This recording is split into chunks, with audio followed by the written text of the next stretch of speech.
So again, three presentations like yesterday. So today, Quirine Ketterings is going to start us off talking about best nitrogen uses. Guest speaker Bill Johnson's from Purdue, my alma mater, obviously, and so it's nice to have someone from the Midwest out here. He's going to talk about his expertise and what's going on with this glyphosate shortage, Liberty shortage. What's the best way to use that, and what are some other chemistries that maybe you could look at to to replace that Roundup. And then I'm going to end it as I usually do as the last presentation, and I'm going to review some of the sampling I did for corn nematode, going off a presentation I did last year. So we'll see what the results are. So with that, I see Quirine is off and ready to go. Quirine is our resident nutrient management specialist at the university, and you guys have seen her almost every year talking about some of the nutrient management and particularly nitrogen work that she and her whole team in the SPEAR program down there does a great job every year. And she's going to tell us how to get the best bang for our nitrogen buck this year. So Quirine, we're all excited to hear that. Excellent. Thanks, Mike. Can you hear me okay?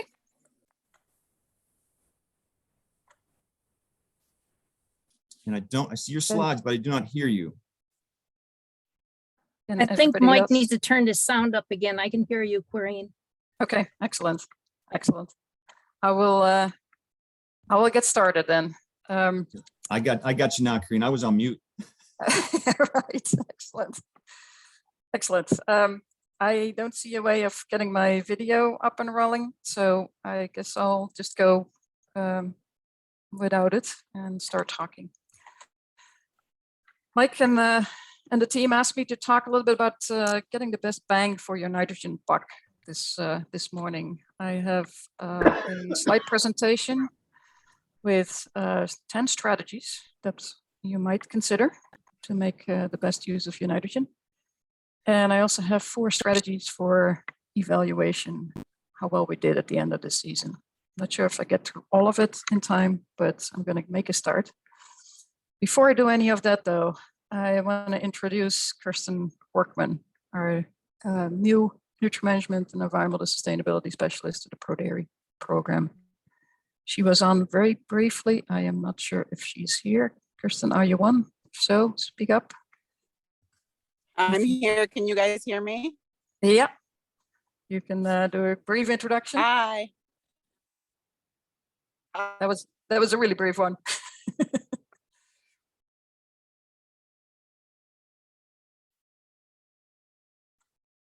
All right, I can't hear her at the moment.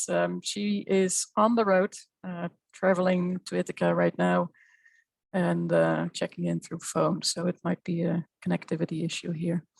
Anyway, Kirsten joined us this week as the new ProDairy nutrient management specialist. She worked at the University of Vermont for quite a while before that, and really happy she has decided to join us, and looking forward to working with her over the next many years. The outline of the presentation here is the following. I'm going to talk briefly about nitrogen in general, emphasize the importance of yield, and then look at where can we take credit for nutrient sources already on the farm as part of optimizing fertilizer management, and then the 4 end of season evaluation approaches that I briefly mentioned. With a nod to Purdue University, I wanted to start with 3 quotes that are from a nutrient management update from last year, with as lead person here, my colleague in nutrient management, Jim Camberado from Purdue. And I thought these statements were really accurate. The first one is, remember that N using corn is part of a complex biological system that interacts with everything under the sun and is difficult to model with computer programs. We cannot accurately predict the weather. We cannot accurately predict soil nitrogen supply or availability throughout the year, but we can also not afford financially or environmentally to simply apply more than enough nitrogen. And with the hike in fertilizer prices, this has become more and more real over the last several months. So nitrogen is definitely a challenge to manage and plan for, but we do know we have some sources already available on the farm that we might be able to tap into to fine-tune our nitrogen management, especially our fertilizer nitrogen management. First one is that soil organic matter contains nutrients, including nitrogen, but they need to be mineralized during the growing season. Secondly, grass, hay, soybean, cover crops in rotations all result in credits of nitrogen for the next corn crop. If we know we have those crops in our rotation, we can lower our fertilizer rates for corn that follows it. Manure is a fantastic source of nutrients, contains all of them, including nitrogen, but we need to learn how to get the best credits out of that, how to calculate that, how to estimate that, and become more comfortable with it. And then fertilizer definitely has a place. If we don't have enough nutrients on the farm itself, don't have enough nitrogen on the farm itself, we have to supplement it to come up with the best crops, the best yields, the best quality. So fertilizer definitely has a role. We don't want to shorten our crops. We want to look for efficiencies that can be gained. And when I'm concerned, the best way is by measuring and monitoring over time and learning about our own farms and fields a little bit better. So the first slide here, measure yield. Each farm has fields that are yielding below the farm average and fields that are above the farm average. Some fields over time than others in terms of yield every year. Others are incredibly variable from one year to another. Measuring yield will help you make a better decision about fertility management as well. And the slides on the right here, the two figures here, are just examples of how variable yields can be even on individual farms on this. So management strategy number one, measure yield to identify what kind of ranges you have, to rank them from low to high so that you get a chance to see how you can change your management based on those numbers. In terms of measuring yield, one lesson that always shows up is that some fields are simply lower yielding than others, and it's not easy to do something about it. Sometimes it is easy to do something about it. We did an evaluation with our yield monitor data on headlands yields and discovered that those yields in the headlands are typically 14 to 16% lower than the yields per acre in the non-headland areas. And 25% of all the grain fields and 28% of the silage fields, if we could do something about that drag in yield, could gain between 5 and 20% in yield. Now the trick is to know where that could happen and to see what you could do about it. But the message I want to convey here is we have some options here. We could retire the headlands from main crop farming and put it in something else. We could repair the headland if we can invest in things like vertical tillage or subsoiling if compaction is driving it. But we could also, in times of shortage of funds, reduce our crop inputs without further loss of yield in the headlands. And this is management strategy 2. If you cannot fix it, reduce the inputs to reflect the lower yield potentials. So basically, don't fertilize for a high yield 25 tons, 300 bushel crop if the typical reality for your field at that moment is 15 tons or 120 bushels, just as an example. Management strategy 2. Let's move on to number 3. And number 3 is credit where credit is due, looking at crop rotations and the value of manure. First one here is crop rotations. First year corn after a hay field, whether that's pure alfalfa or pure grass or more likely a mixture of the two, is absolutely the cheapest corn to grow. We typically don't need extra nitrogen for first year corn beyond a starter. Getting more comfortable with that will require you to test it, but our previous research is showing that first year corn typically does not need additional nitrogen beyond the starter. Corn that follows soybean or overwintering winter cereals, our past research shows that you might be able to lower your nitrogen rate by about 30 pounds per acre, the nitrogen rate for the next corn crop. These credits can be much, much higher if you have a earlier seeded cover crop, something after wheat harvest comes off that has a much larger growing window in July, August of the season. Those credits could be 70 to 80 pounds easily in those situations. So strategy 3, take rotation credits when determining how much nitrogen to apply for the next corn crop. Corn after sod, soybean, cover crops will need less fertilizer and less external N. than corn after corn. A bit of a sidetrack here, rotate crops. Some of you are growing winter cereals and harvesting it as a forage. We did all these studies over the past years to see if we need to fertilize that forage, that winter cereal at green up. And what the trials showed for this is that some fields do need fertilizer and other fields don't. And in the example here, 0, most economic N rate, these are all fields where extra nitrogen did not increase the yield, including fields 2.5 to 3 tons of dry matter that were grown without the need for extra nitrogen in those trials. The low yielding sites tended to be sites with drainage issues, no fall manure, and late planting. We pulled all these data sets together, and this is the summary. So how do we know when nitrogen is needed? Well, your best chance of not needing nitrogen is when you have properly drained soils with a manure history that are planted before October 1st in a regular year. Under those scenarios, nitrogen needs are typically 0. If you have poorly drained soils or drainage issues and no manure history, and you plant late, the typical application needs were between 60 and 90 pounds of nitrogen per acre.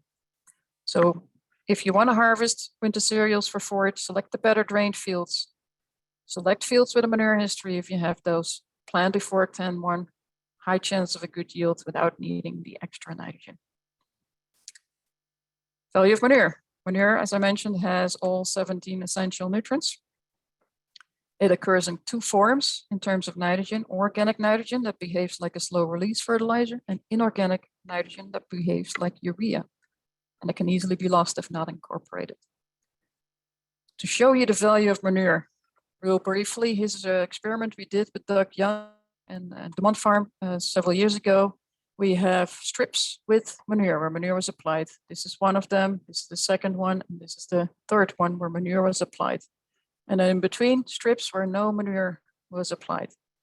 And then over the top of this, side-dress nitrogen rates were implemented, ranging from 0 to 175 pounds of nitrogen per acre.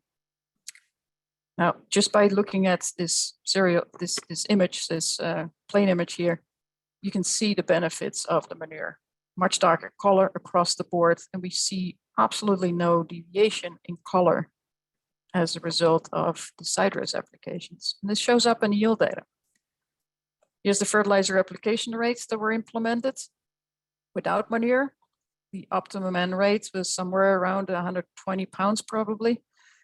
With manure applied, there was no response to nitrogen fertilizer, showing 2 main things: higher yields with the manure applied, and it fully eliminated nitrogen needs. Now, this depends on the nitrogen rates, of course. In this particular trial, the nitrogen was added mid-season, but it shows the benefits of the value of manure. I'm not saying that manure can always eliminate nitrogen needs. I'm basically saying there is value in manure, and we need to try to capture that in times of expensive fertilizer prices. All right, 2017, we repeated this study. Exactly the same type of trends. Lower yields, was a more excessively wet year that year, but the same type of responses. The value of manure was very obvious. So credit manure, it's a great source of all nutrients, including nitrogen. Now, I mentioned the 2 sources. Inorganic nitrogen in manure can be lost if not mixed with soil and applied close to planting. So for the biggest value of nitrogen value of the manure, you want to direct incorporate or inject at planting or apply during the growing season, as Doug did with the nutrient boom. The application date refers back to what Connor was talking about yesterday, and the need for a tremendous amount of nitrogen during this rapid growing season. So if you apply manure at planting or close to it, it starts mineralizing, nitrogen becomes available right at the perfect time for uptake. If you apply it in the fall, much bigger challenge to hold on to that inorganic nitrogen. So apply close to planting or in season. And incorporate the manure if you can. Incorporate or inject in manure if you can, because that can increase the manure nitrogen efficiency from about 25%, doubling it to 50 or 60%, depending on the manure analysis, simply by capturing that nitrogen at a better timing in the year by mixing it with soil. So management strategy 6, incorporate or inject manure at planting for the greatest return in terms of nitrogen credits. Some people asked, what do you mean with incorporation? How aggressive does that need to be? We had these studies quite a while ago comparing aerator and chisel incorporation. Aerator being a shallow mixing, and chisel a more aggressive incorporation method. And this is a busy slide, so I'll not spend much time on it. I just want to show you that we had in total 7 locations where we did a comparison between surface application without incorporation and then aerator and chisel incorporation. And what this showed was that across all sites, the yield was bumped up by a ton per acre with incorporation, and that there was no difference between aerator or chisel incorporation. Both were equally effective in capturing that nitrogen. There were 3 sites that were clearly not nitrogen limited. So when I take those out and I do the new summary here and exclude those 3, the yield was bumped up by 2 tons per acre. And still no difference between aerator and chisel incorporation. So with that, shallow mixing is certainly enough to get manure credits, manure nitrogen credits. In this case, the aerator should be set at the maximum angle. You need mixing, not just poking holes. And the aerator needs to come after the manure and not before it to capture the nitrogen. All right, so we've looked at nitrogen sources already there. We have rotation credits. We have manure credits. We have soil that has organic matter. What if we still need nitrogen fertilizer? If we determine we need nitrogen fertilizer, there's a couple of main messages here. One of them is timing. Split application can reduce losses. But the trials that we've conducted out the last 3 years here, 2017 through 2019, are showing that if you delay that side-dress nitrogen application to later in the season, you will already have impacted your potential. All right, so the message here is if fertilizer is needed, you split apply, go in with your side-dress application early in the season. If delayed, adjust rates as yield is already compromised. So if you fertilize or side-dress at V10, in these situations, your yield, your final yield is going to be lower than it was if you side-dressed early at V4, V6. And that has impacts on the application rates that you might need for that. All right, source of application. So fertilizer sources, lots of different sources you can tap into. Most people are now asking questions about these enhanced efficiency fertilizers as a way to benefit our nitrogen dollars.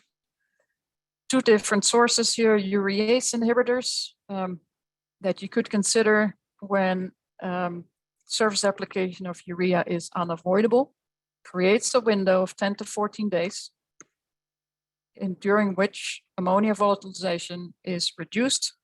That allows rain to incorporate the urea, a better chance of capturing that nitrogen. Only works for 10 to 14 days. So this specifically with surface application. Nitrification inhibitors is more when you want to apply more nitrogen up front at planting and have leaching or denitrification potential. So nitrification inhibitors slow the conversion of nitrates, and those work 4 to 10 weeks. So it is typically designed for applications at planting to avoid having to go back at side rest time. So consider enhanced efficiency nitrogen sources, but only when nitrogen is actually needed and when nitrogen losses are likely. Situations of surface application and applications at planting. The rate, so in-season adjustments are definitely something to look at. To set rates at the start, you need to have somewhat accurate yield estimates. That is also the reason why I started this presentation with measure yield. All adjustment tools, all models will ask for what your target yield is. We can use the PS&T to identify when not to side dress. This only works if you applied a very low starter, 30 pounds of less of N, and have organic sources, so manured fields that you want to test out. PS&T can tell you when to not side dress, not the other way around. There are models out there, nitrogen models, just like our quote from our colleagues from Purdue. Check the performance of these models. If you have the opportunity, this is the year to put test strips in, or in a field where you apply more or less nitrogen to get comfortable yourself. Remember, you cannot fertilize yourself out of a drought, and fertilizer cannot compensate for a lack of oxygen in saturated soils either. Good reasons to watch the weather and make better decisions based on that. So make use of available tools to see where cuts and applications could possibly be made. Those are our strategies for management of nitrogen and deciding when to use it and what to use. The next couple of slides, I want to focus on how we could use end of season evaluations to move us forward, to get more comfortable with management on our own farms. This is the year to learn how to manage nitrogen. This was literally from one of the emails I received from one of the crop consultants I worked with. We want to consider end of season evaluations and learn by evaluating. This is what we call adaptive management. We have 3 tools listed here, 4 tools, sorry, listed here. The first one is the cornstalk nitrate test. This test can help you identify when fertilizer, well, when nitrogen in general was more than sufficiently available to a crop and where you could potentially make some changes in future years. So we're looking back on the season now. If a stalk nitrate test comes back over 2000 ppm, it signals that the plant had more nitrogen than it needed. I wouldn't be too worried with 2000 numbers, but we do have opportunity and room for improvement. This is the distribution across past many years. What that shows is that in normal years, the middle bars out of these, the number of samples testing over 2000 ppm is 32%, over 3000, 23%, over 5,000, 10%. If we can simply catch those fields, especially these over 5,000 and certainly also the over 3,000, we have a better chance of making fertilizer decisions moving forward as well. So room for improvement both ways. We want to invest the fertilizer that kicks us over the threshold here into sites that actually need it. So strategy 1, take Cs&Ts for fields where you think you might be able to make cuts in fertilizer use in later years as an evaluation. Number 2, derive field balances. So field balance directly measures potential fertilizer loss given that the leftover nitrogen not used by the crop is susceptible to loss. This is not a new concept. We've dealt with this for many years. There's an EDF 2-pager that explains this really well, actually. But we haven't done a lot of that in the past. So we had an opportunity to do that now. We're looking at balances, comparing the inputs, fertilizer, manure, rotation credits, soil, with outputs, in this case, crop removal. And we can derive those balances if we have yield data and records for what we put up. Here's an example of what you could do if you have yield data. And here we worked with a farm. Every bar is a single field. We have 2 balances, available nitrogen and total nitrogen. Total nitrogen includes all the nitrogen in the manure that was applied this year. Available nitrogen only includes the nitrogen that we credited based on when manure was applied and which method was used. If you look at these two charts here, in black is the uptake of nitrogen for each of those fields. In blue is what we supplied to each of those fields. And these fields are ranked from left to right with the smallest balance to the largest balance. So if you look at the fields on the right here, let's take the last 4 in the available N balance. You see that the amount supplied is somewhere between 200 and 250 pounds of nitrogen per acre. The amount taken up for all 4 of those fields is less than 100 pounds per acre. Those are the fields where, if we know which ones those are, we can start looking at what is limiting yield there, because it's obviously not nitrogen. We could have saved ourselves quite some fertilizer dollars if we had known this, because all the yellow could have been avoided, could have been taken out. This is one way of evaluating whole farms. Some of you might have yield data and can do this looking back. I'm totally happy to work with you to do that if you're interested in that. Others might not have it, and if you start measuring yield, yield is the most unknown parameter in this scenario. If you have yield data, you can move forward with this type of assessment. So strategy 2 for evaluation: derive field balances, rank fields, identify where N is not limiting yield, and reallocation of dollars could be done without impacting yield. We have a similar strategy at the whole farm level. If your whole farm balance, looking at all the imports in terms of feed and fertilizer, animals and bedding, compared it to the total exports. For dairy farms, that would be mostly milk, and then animals, crops, and maybe manure.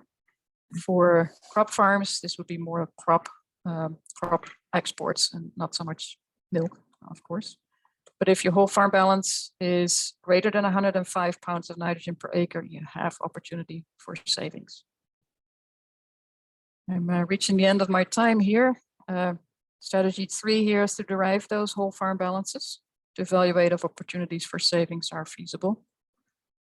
I do want to spend 1 minute here on the last strategy here, and that's on-farm research. This is the year to put in strips. This is the year to test if you really can be comfortable with making adjustments. Farms that have yield monitor data, at least 3 years or more, can develop yield stability maps. And this is an example of a map where in green are areas consistently high yielding, in red are areas consistently low yielding, in blue are areas on average high yielding but very variable from year to year, and in yellow it's low and also variable. If you do put strips through these fields, and you need a single strip from front to back, you can get results like this. Here's an example, a field with zones 2, 3, and 4. It didn't have zone 1 in it. If you look at this, zone 4 is the one where we see a yield bump with extra nitrogen. The entire distribution of the yield is shifted to the right, higher yield. Zone 2 and 3, no difference. If I'd known that, I would have fertilized zone 4 and stayed away from 2 and 3.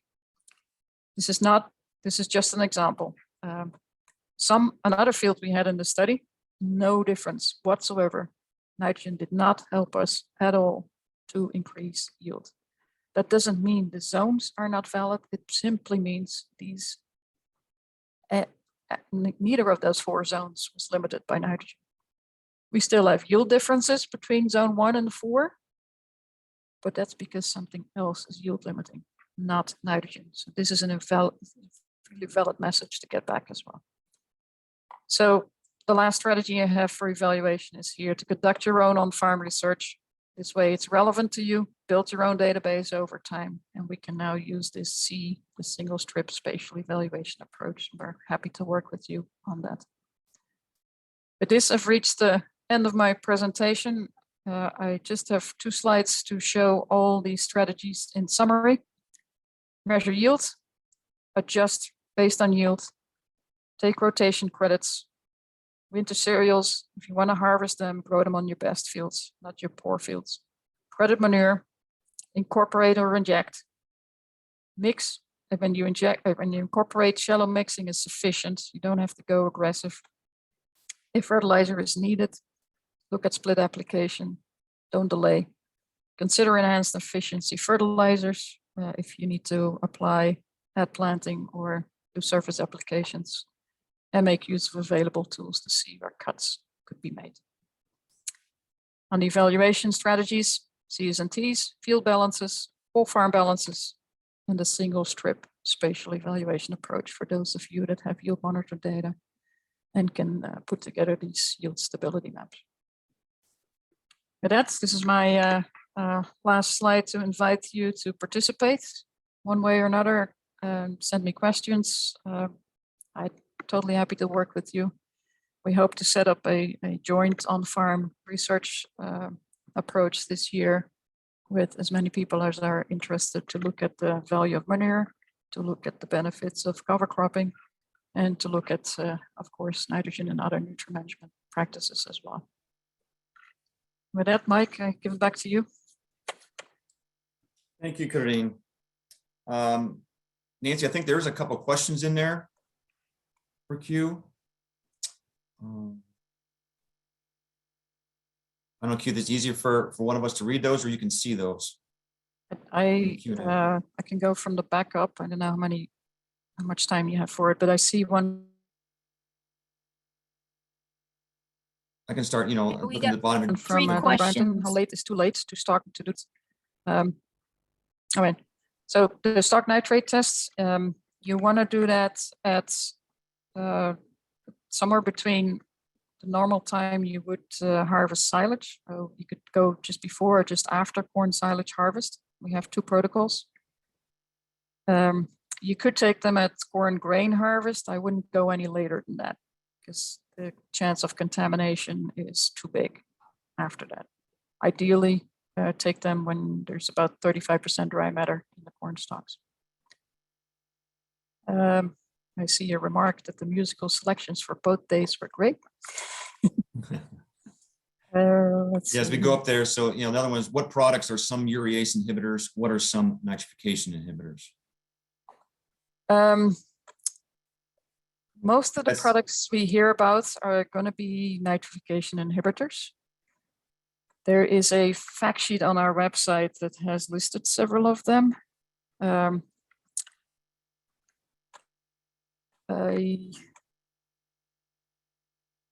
Somebody else can chime in here. Yeah, and that's something you wanted to, you can And- just type, you can type in the yeah. link to that later. Yeah, it's always a little tricky to do that. So quite a few products have both in it. And then we also have slow release fertilizers that are different chemistries that I forgot to mention here actually. Okay, yeah, if you want to type, I mean, when you can answer that in there, you can just type in that link to that page. Yeah, On the I'll do Spear that. site, that'd be great. And the last one up here, how much N can be credited from a cereal, wheat, or rye cover crop? And does that breakdown of cover crop residue negate the N credits? So the cereal rye cover crop, if you really terminate it as a cover crop, our measurements in the past are pointing to 20 to 30 pounds of nitrogen credit. It does need to be terminated as a cover crop in that regard. So don't let it mature. But 20 to 30 is a safe bet for a decently looking stand, terminated as a cover crop. We're talking about half a ton of dry matter total in those situations. In some scenarios, you can go much higher than that. I would absolutely not feel comfortable doing that across the board. But an across the board assessment of 20 to 30 pounds is pretty safe based on what we've measured in farmer fields. Okay. Well, Quirine, I thank you very much. A lot of good things to think about this year, an important year with high fertilizer prices. I think you've given people a lot to think about here. I mean, again, they're not hard things, but they all add up. And I appreciate your time. Thank you very much. No problem. Mike, if we have 1 second, I see Kirsten is back on. Can we give her a chance to do a We can, introduction? she got 30 seconds or so. That'd be great. Can you guys hear me okay now? Yep. Yes. Great. I'm not going to dare turn on my video. So I just wanted to say hello to everyone. Kirsten Workman. I just started this week at ProDairy as the Nutrient Management and Environmental Sustainability Specialist. I'm super excited to get to work with all of you. Please reach out to me if you have questions, ideas, just want to chat. I'd love to come out to all the field offices and get on farms as much as I can. And I can, send along my email. It's just kw566@cornell.edu. And whatever way I can be as most helpful out of the gates, just feel free to let me know and get a hold of me. All right, welcome, Kirsten. Thank you. Okay, we're gonna keep moving here. Dr. Bill Johnson. Bill, you can share screen if you should be able to share now.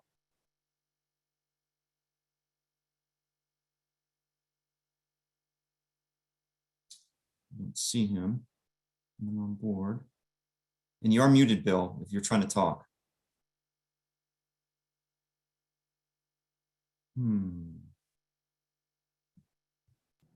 Okay, can you There, hear I me hear now? you. All right, let's work on the sharing screen stuff here. Let's see. Okay. All right, I'm sharing a screen. Let me get my PowerPoint up.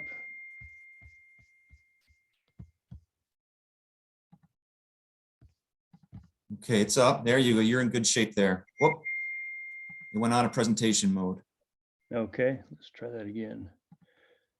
Okay, am I in presentation mode there? You are in presentation mode. We hear you, and I'll give you a brief introduction here. I'll get a little bit at the beginning, but so Bill is our professor of weed science out at Purdue University, and he's been there probably almost 20 years, right, Bill? It's going on 20? That's correct.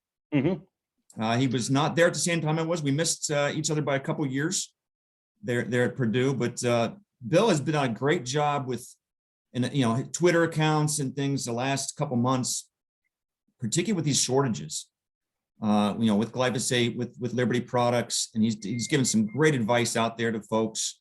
And I thought it was just really timely for us. I know there's a lot of people that still haven't even purchased their glyphosate yet. What do they do? How do they best use it? And what are some other products that Bill's going to probably talk about that could probably do the job just in a different way and probably are available? So with that, Bill, I'm going to let you tell us what you know and what's your advice. Okay, thanks, Mike. I appreciate the opportunity to speak with you all today. As it turns out, it's a good idea. The meeting is not in person. My wife is a nurse and in and out of hospitals, and so I'm pretty sure she's brought home something that's infested our whole family. So I'm going to do the best I can to try to get through this without a fit of coughing or something along those lines. Well, so this is an interesting topic, and as I think back over my career as a weed scientist, I don't know that we've ever been through anything like this where there's been shortages. Occasionally you hear from year to year where there's maybe a little bit of a short supply of an active ingredient here and there, but it's usually not one of the mainstream active ingredients. And so it's been an interesting time, I guess, to kind of hear all the reasons for why it might be happening, but also work with my clientele in trying to deal with this. And so what I wanted to do with this presentation is review a few of the principles with regard to weed competitiveness in corn, and then talk about how I'm working with my growers here in the Eastern Corn Belt as far as advising them through this whole situation of dealing with a herbicide shortage. So I'll be happy to take questions at the end here, and I think I'll go ahead and get started with some of the content.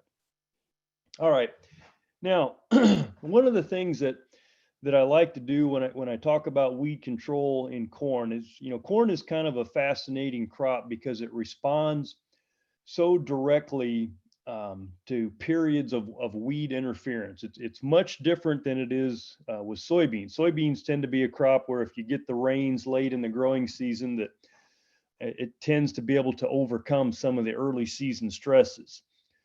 Corn, on the other hand, is just a little bit different animal, especially with regard to weed competition. And so I created this graphic a number of years ago, and I still use it today. And this basically talks about the effect of a weedy period on corn yield. And so what you're assuming here is that the weeds come up with the crop.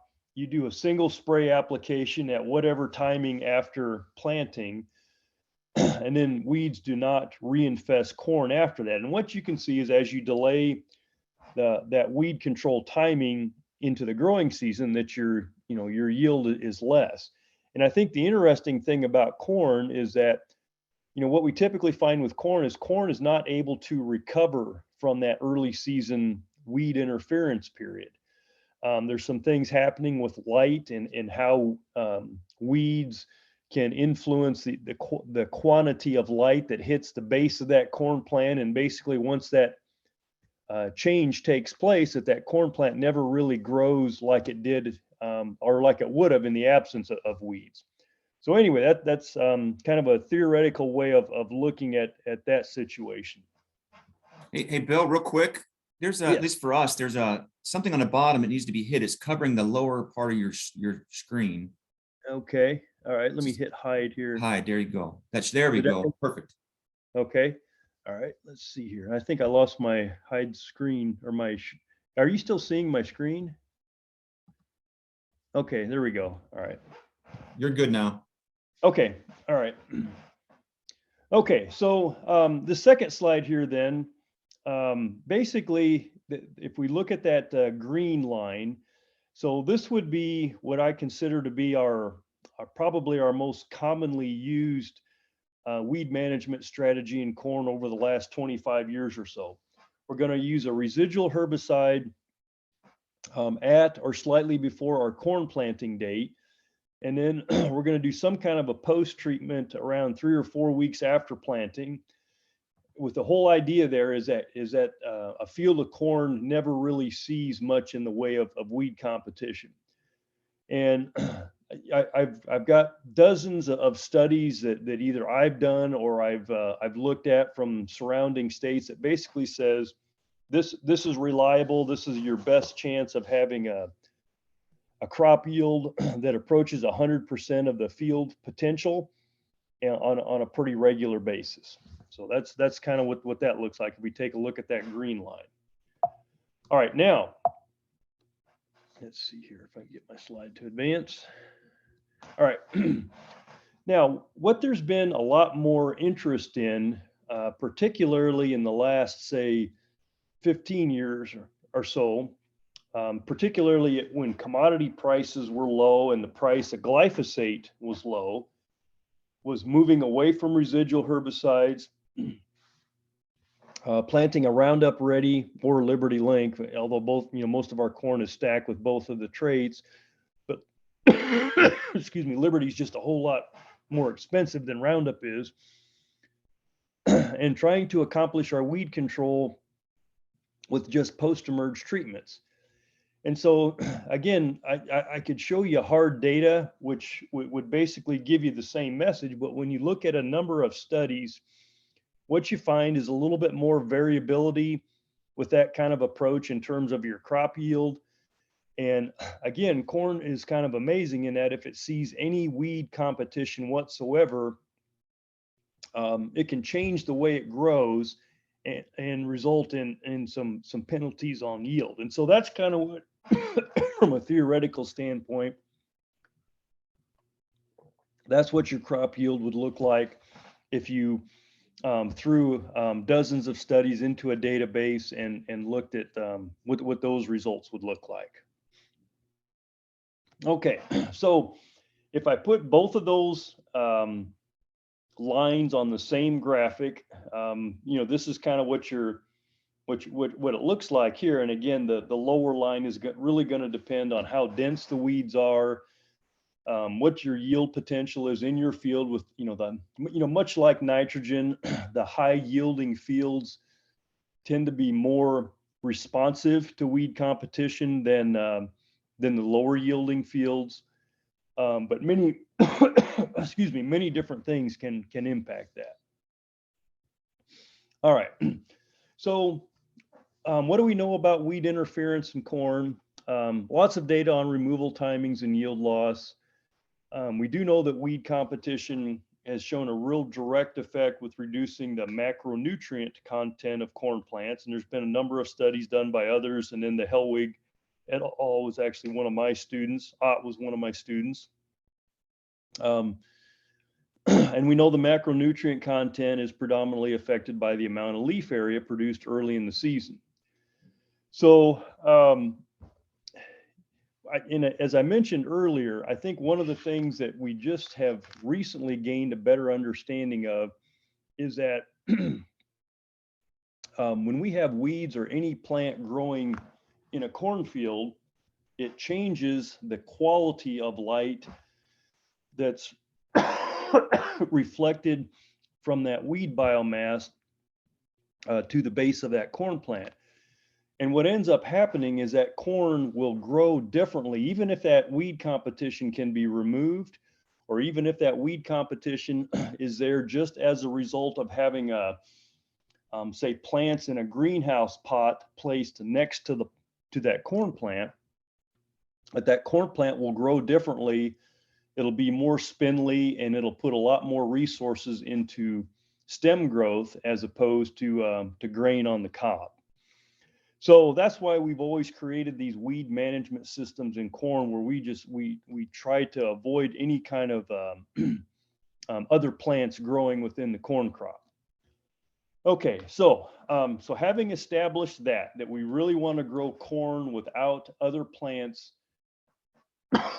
growing in the field, what drives weed management in corn? Well, corn is a herbicide that our farmers like to see it clean. The weed competition data supports having it clean. And then we also have a situation where essentially we're treating about every acre of corn in the US with a herbicide every year.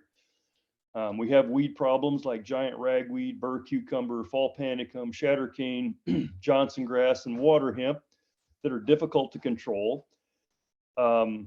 We desire simplicity and one-pass weed control, particularly as our farm sizes have gotten so large.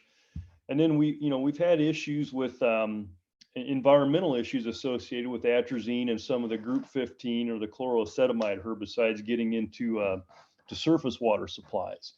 So there's a number of environmental things in addition to avoiding weed competition that have kind of driven our interest in how we build these corn weed control programs.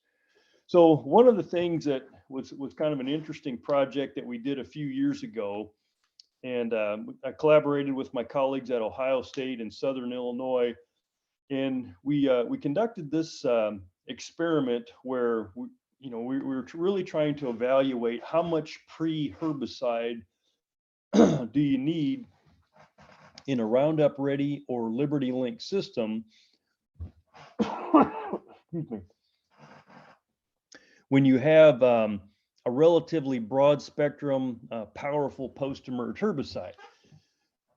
Excuse me. Do you really need a herbicide that might cost $30 or more per acre and basically gives you weed-free conditions for about 8 weeks? So we know that post-emerge timing is a critical issue. So we set up this experiment. It was a factorial arrangement of treatments with 4 different pre-emerge strategies, a no pre-emerge, one that we considered to be a weak pre-emerge herbicide, a pound of atrazine, one that was more moderate, and then one that we considered to be relatively strong. So again, this trial was done about 12 years ago. So these were, we did this study in such a manner that we kept the atrazine rate the same. So 1.2 quarts of Bicep would have a pound of atrazine, and then 3 quarts of Lexar would have a pound of atrazine in it as well. And the big difference here between atrazine and Bicep is that you have dual added to this product. And then with the Lexar, you have dual and Callisto added to this product. Well, so we combined those pre-emerge treatments with one of 3 different post treatments. Ideal one being your post treatment applied at 12-inch corn, and then what would happen if because of weather you're delayed either 1 or 2 weeks. So I want to show you some of that data really quickly here, and then we'll get into more of the nitty-gritty on choosing some herbicide products. So this kind of gives you an idea geographically in terms of the area that we covered. So here's our Ohio State location, the Indiana location, and then the Southern Illinois location. So you can kind of see the soil types there. Mostly loam type soils, pHs in the high 5s, or we were about 6, SIU was about 6.8, and roughly 2 to 3% organic matter. All right, so what did the data look like? So here's our foxtail control. And this was just prior to the post-treatment being made. And so, as you might expect, as we go from no pre to a weak pre to stronger pre's, we get better foxtail control. And this level of foxtail control stayed pretty consistent over all three of these timings. So again, we really didn't see it fall off dramatically as we went later in the year.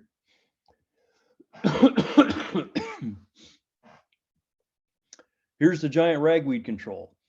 So again, some similar information, although we did see that the ragweed control tended to tail off a little bit as we did those evaluations later in the summer with our straight atrazine and then our half rate of bicep treatment. Okay, here is our crop yield. So again, just to set up the slide here, these are the 4 different pre-emerge treatments: no pre, atrazine, bicep, Lexar, and then the glyphosate was applied at 12-inch corn here, 1 week later here in a different set of plots, and 2 weeks later here. And what you can see here is a nice trend where, as we strengthened our pre-emerge herbicide, our yields tended to be a little bit better. And as we delayed that post-emerge treatment, our yields tended to be a little bit lower. So again, it did indicate that even though we're getting some weed control out of these weaker pre's, that when you delay the post, you're still having an impact on the yield. Okay, so what about an economic analysis? Well, so I've had to adjust these herbicide prices throughout the years, and I think I'm fairly close, but I'll tell you what, I mean, trying to find herbicide prices right now is tough. We have a lot of retailers in my geography that don't want to give you a firm price, or they'll say, well, I'll give you the price when you take delivery on it. So these are a little bit of a guess, but I think they're close. And I think the one with the biggest change here is a quart of glyphosate. At one point was running for us about $5 to $7 an acre, and now it's up to about 20. So anyway, that one's gotten really expensive. I also assume corn at about $6 a bushel for this. So this is kind of the economics that we're looking at here. All right. So here's our herbicide cost. So as you can see, there's quite a bit of variability. When you don't have a pre, or you just have atrazine as a pre, it's relatively cheap. When you start adding metolachlor or mesotrione to it, it gets a little bit more expensive. So anyway, that's kind of the difference there. All right, how about the gross return? So I simply took the crop yields times $6 a bushel, and this is what I came up for my gross returns. So again, you can see here the numbers range from 1124 to 1338 when applied to the 12-inch corn, 1182 to 1290 on the ones where the post-treatment was delayed by about a week. And then they're just a little bit lower when you delay that post-treatment 2 weeks. All right, how about the net returns? So to calculate net returns, I took the herbicide cost, or excuse me, the gross returns, and I just subtracted the herbicide costs. I did not include any application costs. I did not include any adjuvant costs. So again, everything is still fairly competitive here. but you do see that, the appropriately timed weed management strategy still gave you the best opportunity to maximize the returns on that acre. So timing that post-treatment on 12-inch tall corn with a strong pre-emerge herbicide still gave you the best return for your investment. and these returns went down. Although it doesn't seem like they went down a lot, you could make the argument that almost $50 loss with comparing these two treatments based on delaying it a week, and then another 11 plus another 25 or so dollar loss per acre if you delayed it 2 weeks. So you can see we're down here almost or over $70 per acre from 1261. From 1261 down to 1189. So again, those differences seem pretty subtle, but they are pretty significant. Okay, so what do we learn? Well, basically with corn, then when your corn prices are at the prices they're at now, and I think $4, $5, and $6 are all will all kind of give you the same answer. You want to design a weed management program that gives you weed-free, high-yielding corn to maximize your investment. So a strong pre is always justified if you have moderate to high weed densities. And again, in our geography, that's going to be a group 15 herbicide plus atrazine, and then usually something else to pick up the large seeded broadleaf weeds. So as we think about some of the products, I assume that you guys have access to some of these similar types of products. These broad spectrum products that have 3 or more active ingredients are going to be your best choice. So Acuron, the Lumax Lexar, Fierce MTZ, Resicor, Sure Start are kind of some examples. Some of these others have 2 active ingredients in them. Those can probably work really well if you have lower weed densities, or you don't have things like cocklebur, sunflower, giant ragweed, and some of those.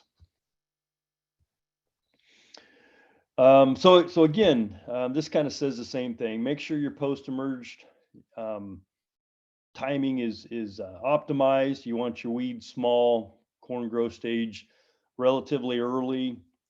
Roughly V2 or V3 are about 23 days after planting. 4-inch tall weeds. Those are kind of the things that we tend to emphasize. All right, so that's kind of the weed competition part of this discussion. And again, so what I do with that is I really try to set up with our growers that, even though there's a herbicide shortage, you still we can't get as sloppy with weed control in corn as we've gotten with soybeans over the last 25 years or so. We just simply can't afford that from a yield standpoint. So, they're always asking me, what do you know about the herbicide shortage? And what I tell my guys is I says, I don't know any more than what you do, other than I get to talk to a lot of people, but there's all kinds of information floating around as to why there are shortages. And, and it's kind of like COVID, the stories seem to change every day. And so you just sort of assume that, okay, it's real, and we're just going to have to learn how to deal with it. So, we do know that the most impacted active ingredients are Roundup and Liberty. We have heard that in some cases, things like 2,4-D, clethodim, which is another one that we use a lot in soybeans for volunteer corn control, are also going to be in short supply as well. But certainly Roundup and Liberty, since they're used on almost every acre in the eastern corn belt, are the ones that are impacting us the most. So I think one of the key things that folks like myself are working with growers on is, how well can you identify weeds? And this whole Roundup Ready thing has really, in my opinion, kind of dumbed down our ability to become good weed managers. We didn't have to understand anything about weed identification. And our biggest decision was, where do I get the cheapest glyphosate this year and how much do I spray? So I think we're going to have a whole generation of people that have to be retrained on some basic weed science principles. And number one is identifying the weeds. So there's a number of traditional weed identification sources. I'm sure we've all seen most of those. There's also some pretty neat apps that are out there now. iNaturalist and Picture This are two of them. I think there's probably a couple more as well, but those can be really helpful. Hopefully we're not having to use those on the fly very often, but certainly as we're trying to train ourselves, those can be very helpful. I think the second thing that's going to become very helpful are the weed control guides that are done by the various states or by industry. So I'm pretty sure that every state that grows corn and soybeans or even other major agronomic crops has a weed control guide that they either work with either by themselves or they're collaborating with other states. We collaborate with Ohio State and Illinois on ours. We're adding Missouri to ours next year. So these things, in my opinion, and it's not just ours, it's everybody's, are probably vastly underutilized and are going to become a very important tool as we deal with this herbicide shortage, which is projected to last, certainly through this season, but even possibly into the 23 season as well. So I think, one of the things you want to do is get yourself familiar with what's in the guide. We break ours out by crop. We talk about strategies. And then we have a bunch of tables in there that talk about how to choose a herbicide, and then a bunch of different other sections in there where we talk about, different ways or the directions for using the different herbicides, and then other things that we have to be concerned about in terms of rotational intervals. And probably the most useful part of these weed control guides are things like these tables that are in here, the weed response tables, the application intervals, the harvest and feeding intervals. For a state like New York, I know you guys produce a lot of silage. So those feed, forage, and grazing tables can be a huge help in terms of narrowing down some of the herbicides that fit your situation. So, excuse me. In our guide, what I tell people is that, the purpose of this thing was not to create a novel that you have to spend hours and hours reading, but really to have short, succinct sections in there where you can try to determine the type of strategy that you would have for a field, and then how to go about implementing that strategy for that field. So, for example, in the corn section of the guide here, we talk about the different strategies, pre-emerge only, pre plus post, or total post programs, advantages, disadvantages, and then how you might accomplish that. So again, there's a number of different ways to kind of look at those things. And then the next section of the guide that you come to then are these weed response tables. So this is the weed response table to pre-plant or pre-emerge herbicides. And this one here is for grasses. And the one on the right-hand side is for broadleaves. So your weeds are listed across the top. We also have a column for site of action, so you know which sites of action you're utilizing. Some of these herbicides have some crop injury concerns, so we have a column for crop tolerance. So 2 means it's a little hotter on the crop than a 0 does, obviously. And then these numbers, these numbers are basically a relative ranking from an efficacy standpoint. So if we give, let's say, acetochlor a 9 on giant foxtail, that's about as good as you can get on giant foxtail. That doesn't necessarily mean 90% control. That just means in relation to the other herbicides, acetochlor is going to be better than atrazine. It's going to be better than Balance Flex. It's going to be better than something like Resolve Q, and those are all rated at 7s. So again, these are for grasses. This is for broadleaves. These tables are how you would go about choosing some different herbicides. So let's take this a one step further. So let's assume we have a cornfield. We've used some kind of a pre-emerge herbicide in it. It's about 2 weeks after planting, and we come back to that field, and we've got some foxtail that's escaped. We've got some morning glory that's escaped, some ragweed, which is resistant to ALS inhibitors, and lamb's quarter. So let's assume we have a few weed escapes, and we need to pick out some herbicides to to control that weed population. So here's how we'd go about doing that. So first of all, you're going to pick herbicides that have activities on those weeds. So these arrows on the left-hand side there then, here are the herbicides that you might choose for control of the foxtail. And then on the right-hand side, what these arrows are showing are the broadleaf herbicides that you would choose. Okay, so there's a handful of things that could work. So if we kind of narrow that down now, the grass herbicide choices are Impact Z, Nickel Sulfuron, Revulon Q, and Steadfast Q. Your broadleaf herbicides, you have about 8 different choices there. There's a couple of products there that have impact on both grass and broadleaf weeds, so that seems like a win-win situation. So that's how I would go about excuse me, narrowing down the herbicides that I would choose for that situation. Now, what do we do next? Well, I think the thing that you have to do next, and again, this is the, really where it gets down to how good of a manager you are, is which weeds are worse. Are your grass weeds worse, or are your broadleaves worse? Is one weed bigger or present in higher densities, or is one of them typically a problem every year? Something you need to get on top of.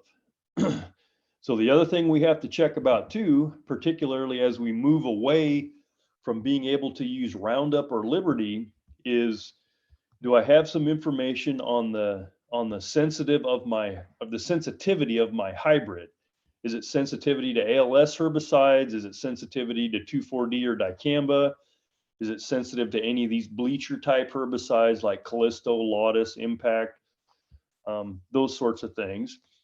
So that's a decision point. And then the next thing is okay, I got to check with my retailer. So if I don't have this stuff in my inventory, I got to check with my retailer and say, which of these do you have? Because that could limit your choices as well.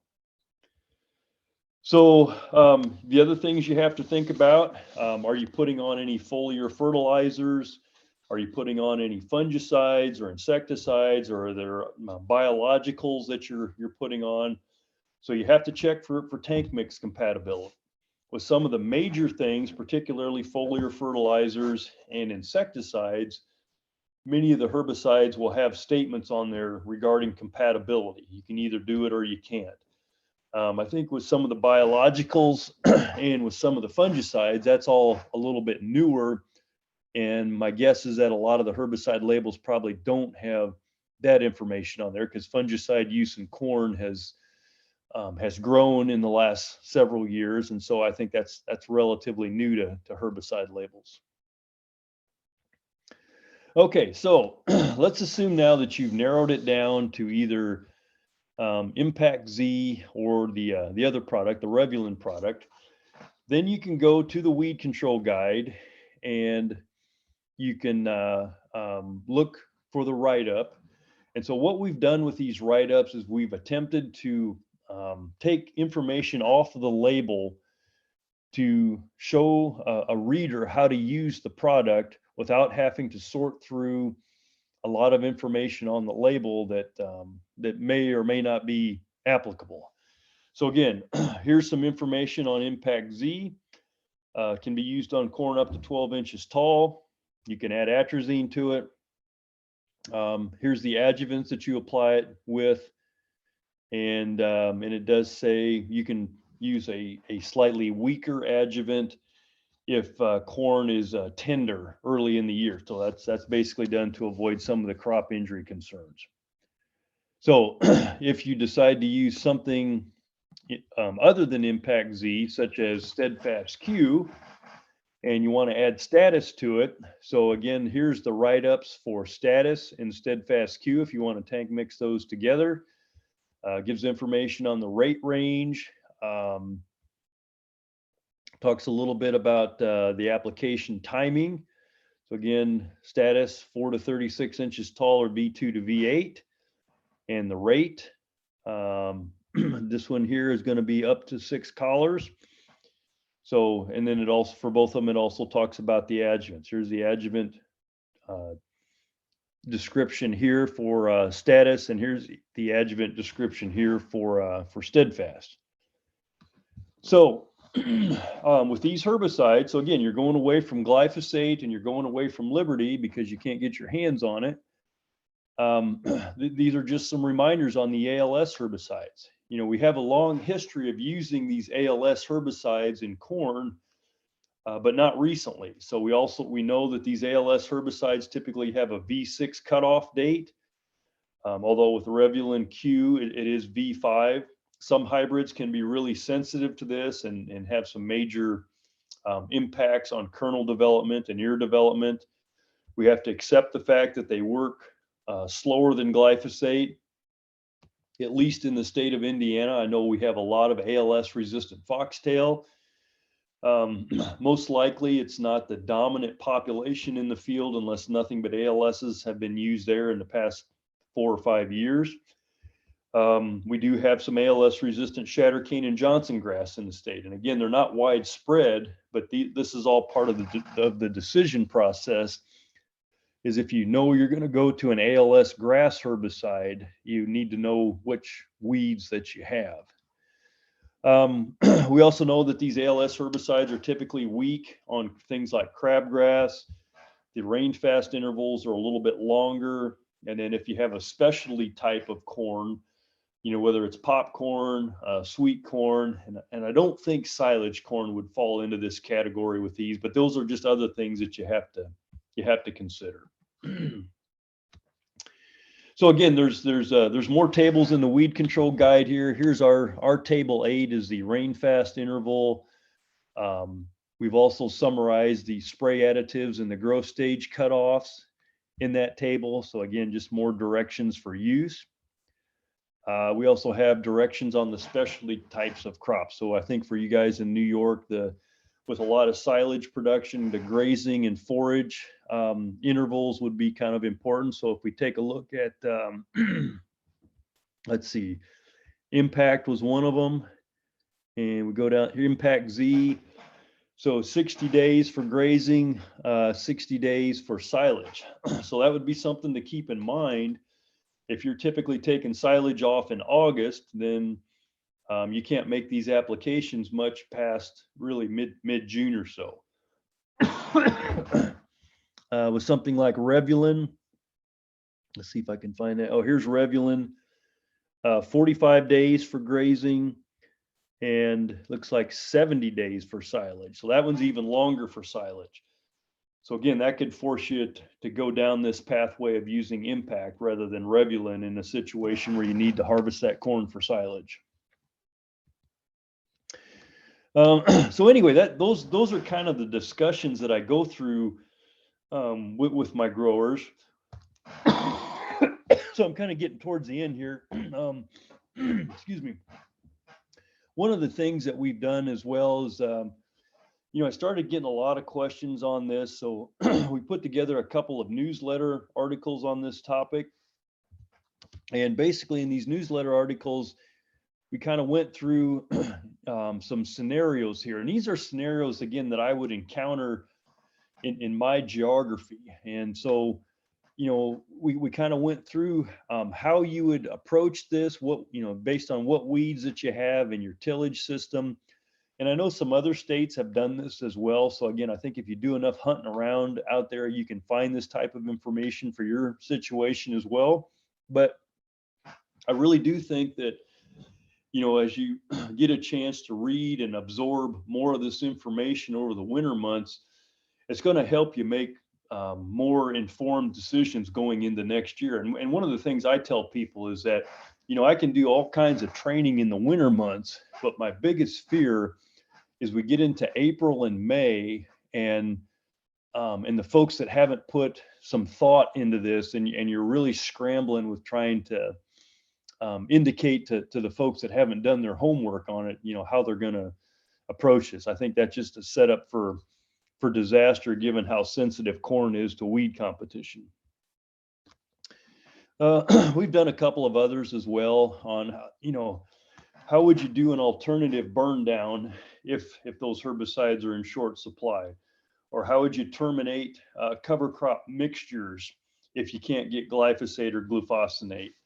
And I think, one of the things to keep in mind is that glyphosate has easily been the herbicide that has facilitated no-till and cover crop use. And if that herbicide is not in the mixture, that makes that whole system, no-till and cover crops, that just makes that system a whole lot more difficult. So I do think we need to, kind of think through what we're going to do in those situations, particularly if we got cover crop mixtures that have grass species in them that are difficult to kill. I'm not worried so much about the broadleaf species, but the grass species. And so if we get into situations where we're using annual rye as a cover crop species, annual rye for us is more difficult to kill than cereal rye. And so how are we going to do that without glyphosate? I mean, that's just kind of that's a tough situation to be in.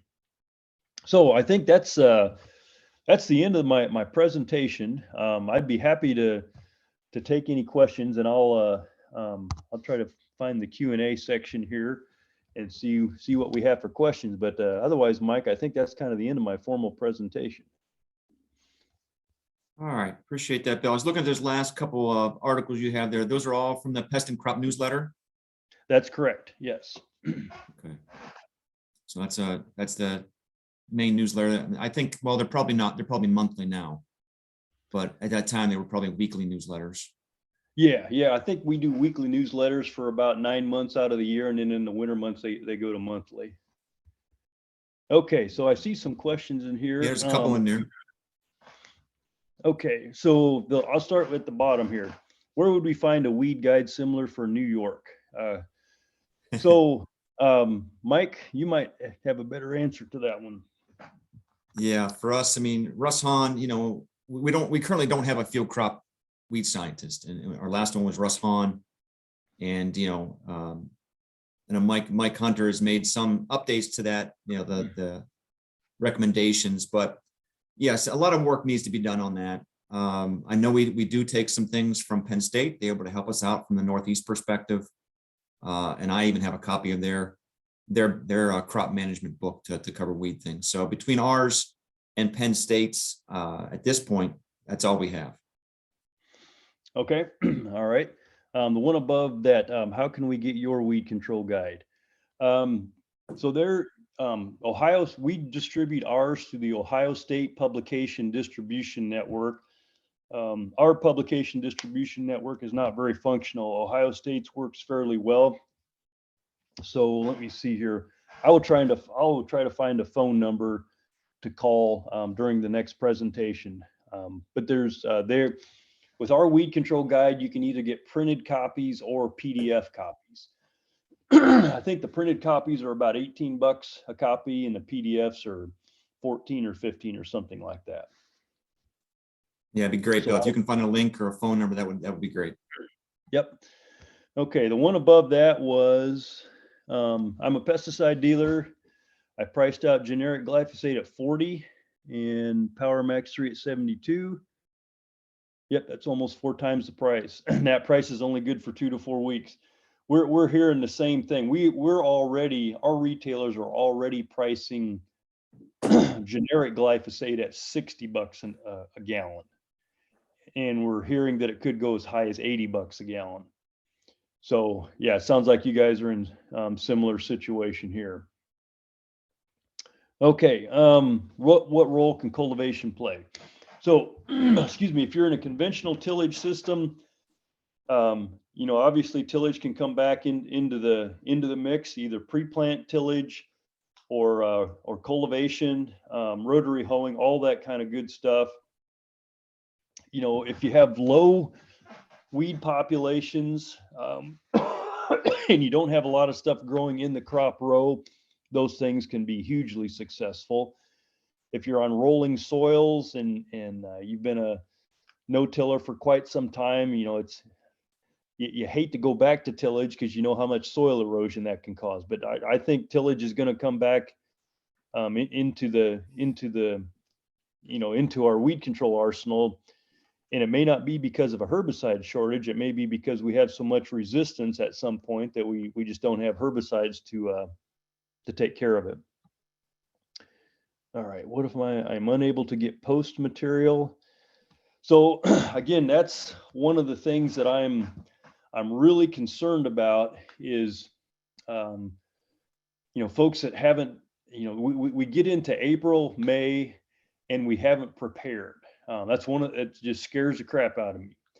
So I would say, you know, I'm telling my growers in the Eastern Corn Belt, you know, try to get your hands on product now. If you have a place to store it, you know, get this stuff in your inventory so you have control of it. What about growers planting green?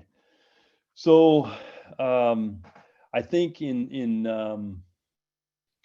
soybeans, well, so again, if we think about planting green, usually we're in at least in the Eastern Corn Belt, we're mostly into a grass cover crop.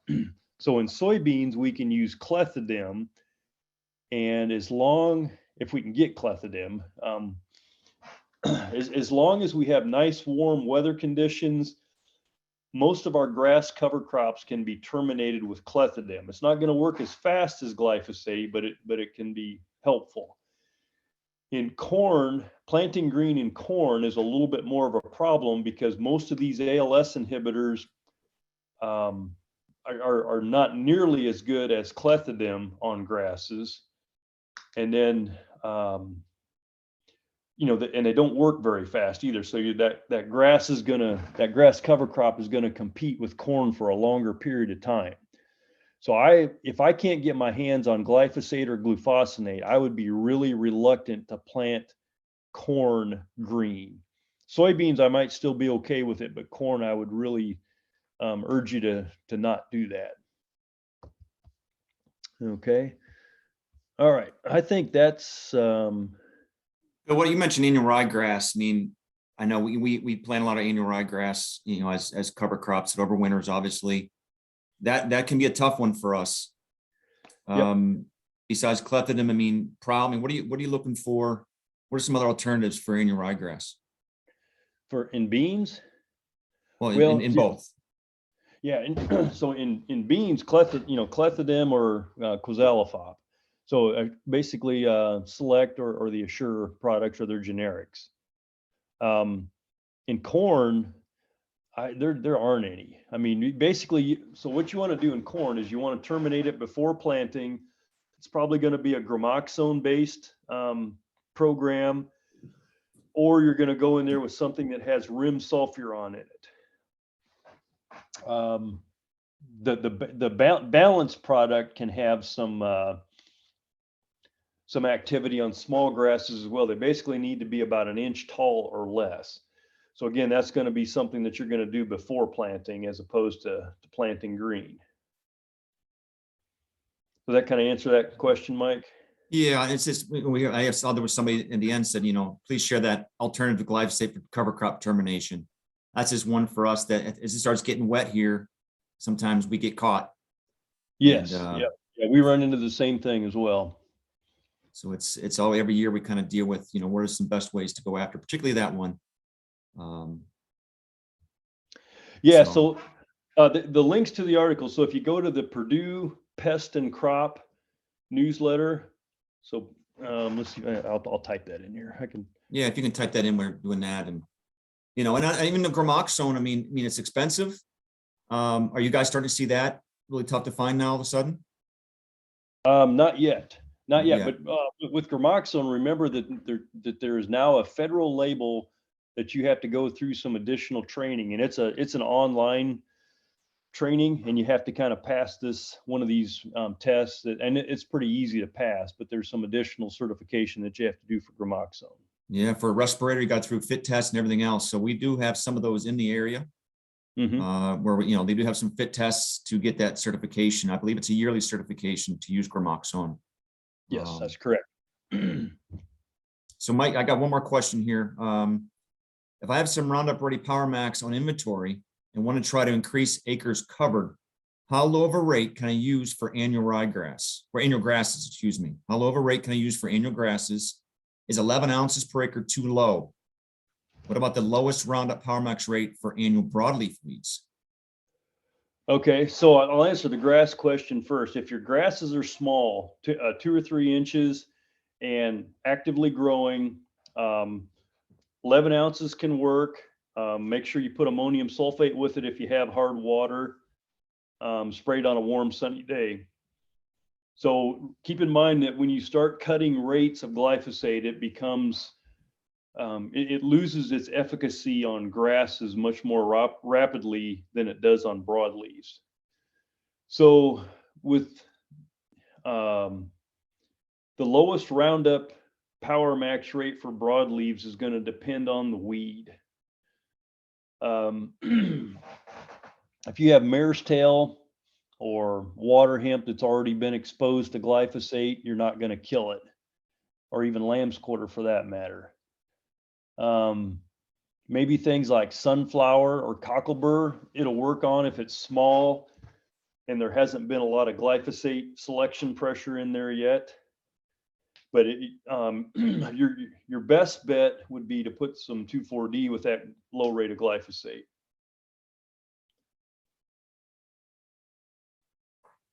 Okay.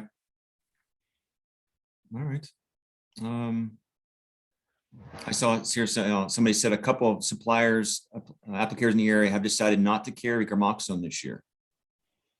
Yeah, it could be that the additional training is a reason that they don't want to handle it. I don't know.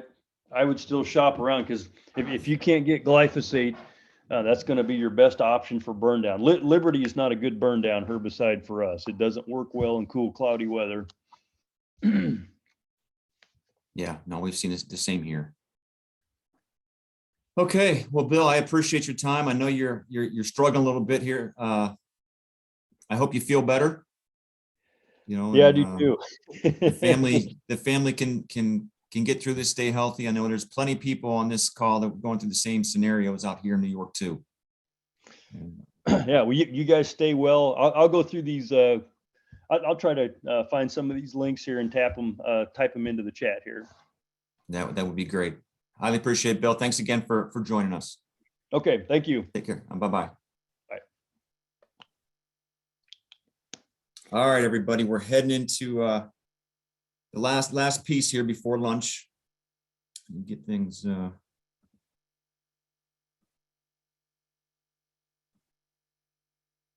right, can everybody see that? Brandy, can you see that?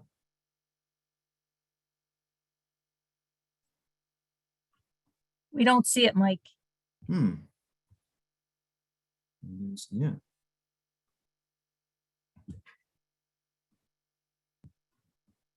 So while Mike's switching over, we had a couple questions about their certificates. And Brandy will send those out to your email that you registered with, and it will take her a little bit of time to get through all of them. She said there's roughly 250. So patience is a virtue.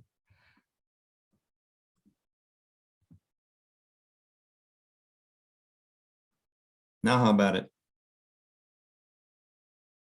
Still can't see it? No. What's going on?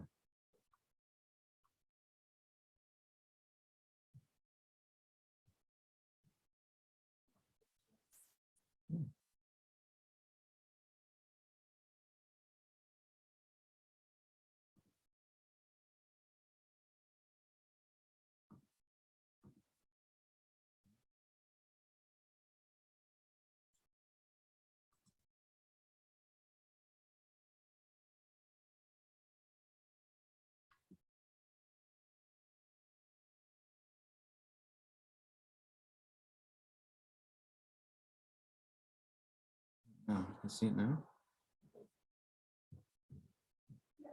Okay.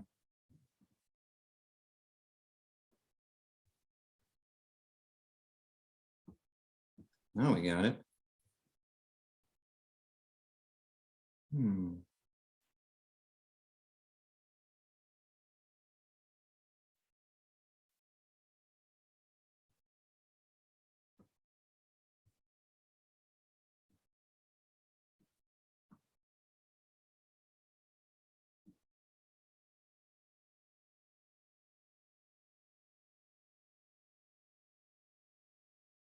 All right, now do we got it? We Everybody can got it. see it. All right. I don't know what the problem Thanks. there was. I'm getting rusty. All right. So again, here we go in the last piece for today. And if you remember last year, I did a presentation on corn nematodes. Just I had some questions from folks. Want to know, do we have them? What's going on with them? Are they causing any kind of damage? What do we have? And I didn't know. So I gave a presentation last year just to kind of, what are some other states doing? What do they have? What are some implications? Are they causing yield, that thing. So I'm going to give a brief introduction, a little bit to what some of the biology we discussed last year. And then from there, we're going to kind of discuss what did we do this year in regards to that. So we actually did a survey. I did a survey across the 9 counties in Northwestern region to kind of get an idea, what do we have here? And I will share that with you. All right, so nematodes themselves, microscopic roundworms. Most you cannot see them. Okay, they're microscopic, but they are everywhere. There's millions of different species, and found in all different environments. So of those millions of species, there's only about 15% of those that are plant parasitic, meaning that they feed off the juices of plants. So that's a lot, even 15% of a million. So some of the surveys we've seen out of the Midwest, Iowa has been probably the most predominant looking at this as a pest for the last 30 years. So they did some surveys back in the 70s and 80s, and they found about 28 different species that they found actually feeding in corn. So that's a lot of different species, and it ranged from low all the way to high. So most were not economic, but there were a few, 2 in particular, that as low as 1 nematode per half a cup of soil was economic. So again, they can range top to bottom there. So how does a nematode feed? Well, if you look at it through a microscope up close, you see this what we call a stylet. And it looks like a little hypodermic needle. And what it does, it can shoot out that stylet. Think much of how a mosquito would feed on you or an aphid would feed on a plant. Okay, it sticks that stylet in there and sucks out the juices. This is how they feed. And what makes it a little more difficult is, some of these, they're not just feeding on corn. They can feed on soybean, alfalfa, a lot of weed species. So it makes them even harder to control because just rotation is not going to do it. In some cases, they are very specific, and rotation can be used to go after these. Much like, we're more familiar with the soybean cyst nematode, which in the last couple of years, boy, it's just blown up in New York because we started looking for it. So it's one of these things. What are we going to find when we start looking for corn nematodes? This is a great picture out of Iowa State here, showing just up close. Think about how small these are. This is like a root hair. And this is a stunt nematode hanging out of a root hair. So you can imagine how small they are and how they're feeding. And you would think, boy, you'd need a lot of them to do damage, but in some species, maybe not. So I think probably the hardest thing, if you read the literature, what's the hardest thing to determine, how do we have nematode feeding? And the problem is you just can't see the symptoms. They claim it's that the hidden yield loss. And they do the same thing with soybean cyst nematode. They're very hard to actually look at a field and say, yes, I have, corn nematode damage, or yes, I have soybean cyst damage. One is you can't see them. And I was always from this perspective of, you got to see something to believe it. Perception is reality. And that's the problem. It's not like something that we pull up a corn plant and we see seed corn maggot feeding on it. We see it. We see the pest. We can associate that leaf damage, that plant wilting to that pest. The problem with this, you pull up a cornfield that's injured, you can't see corn nematodes. So again, it can resemble a lot of different injuries. It needs to be from insect damage, diseases on the roots, certain herbicide injury. You can have fertility deficiencies that will mimic this. And then soil factors such as being too wet or too dry, compaction, all can be signs of something else, but they also can be symptoms of nematode feeding.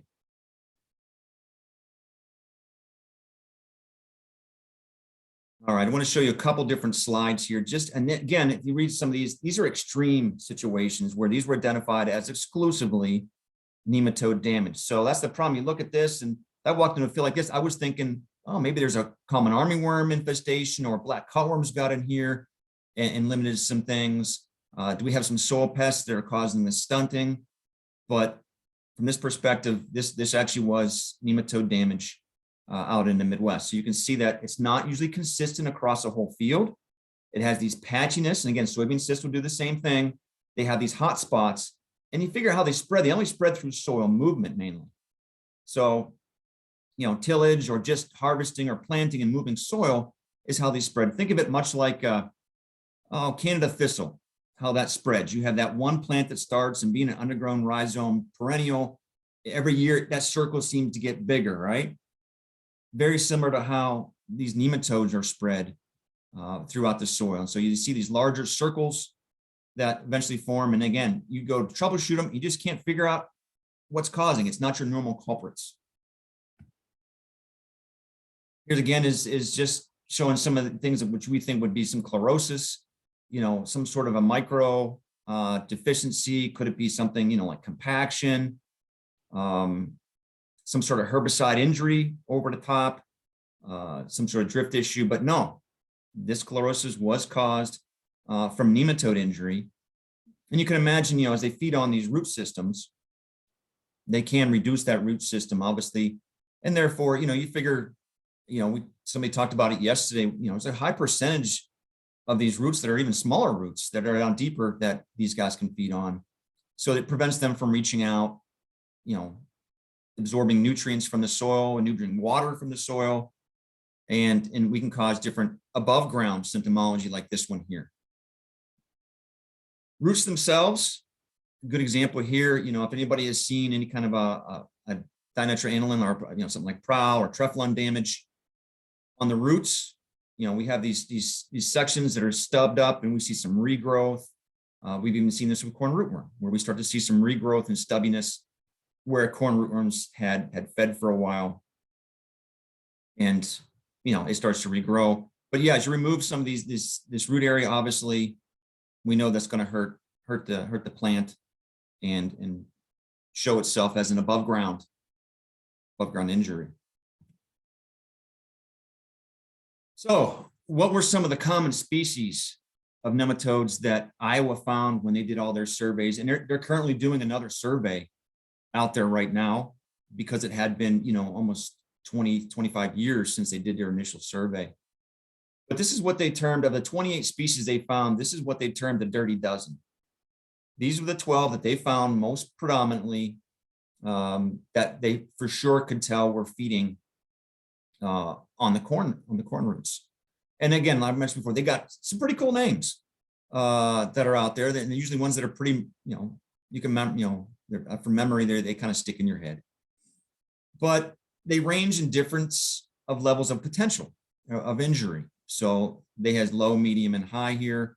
Again, like I said before, most of them show a low potential for damage, and we'll look at some of those, later, some of those thresholds. But there are a couple monitored, that were moderate: the dagger, the lance, the root lesion, and the stubby root. But we do have some high ones. And these are the two, the needle and the sting, that I was worried about finding. And I wasn't sure, are we going to find these in New York? Because these are ones that at one nematode, they're larger nematodes, the largest of the nematodes. One per half a cup of soil was threshold for these. And one thing about both these, they really seem to like highly sandy soils. And we do have some of those in New York. And I did, specifically look out for some of those soils to sample those, just to, hiring the percentage of maybe finding if they were here or not. So again, the other ones we, could have, these are the two that I did not want to find. So as an economic pest, I think we've seen more, more prominence maybe of this pest because of some of the cultural things and planting things that we're doing. The first one, a lot more GMOs, so a lot more BTs in the plant to handle some of our major corn pests like corn rootworm and corn borer. But you go back to, the 90s now, we did a lot of soil insecticides, and counter CR was a very common one that was used for below ground insect damage, but it also was a nematicide. And when I worked in Illinois, back in the 90s with American cyanamide, that was one of our main things that I was pushing. I used to talk about corn nematodes back in the late 90s out there. And so that we sold a lot of that for suppression, and it did. The problem is we don't use it anymore. I think some of those populations now, are not as suppressed as they used to be. A lot more no-till acres, so less disturbance. These things also, feed on green tissue, other green tissue than just corn. So the introduction of more cover crops, could that be leading to a more favorable environment for these to survive from corn to corn or corn to soybean? Give them some other green bridges to feed on out there. And, corn to corn planting. Now, for us in New York, we've always done a lot of corn on corn because of the dairies. We don't see a lot of people going beyond, 5 years at the most, maybe most are 3 years in rotation corn on corn. So maybe that's not as big one that's always been here. But again, there are some things that maybe have led to this pest just becoming more common. So, corn sampling project, let's talk a little bit about what we did this past year. So the reason I did is because I'm reading all this literature and you really don't know what to go after if you don't even know what you have.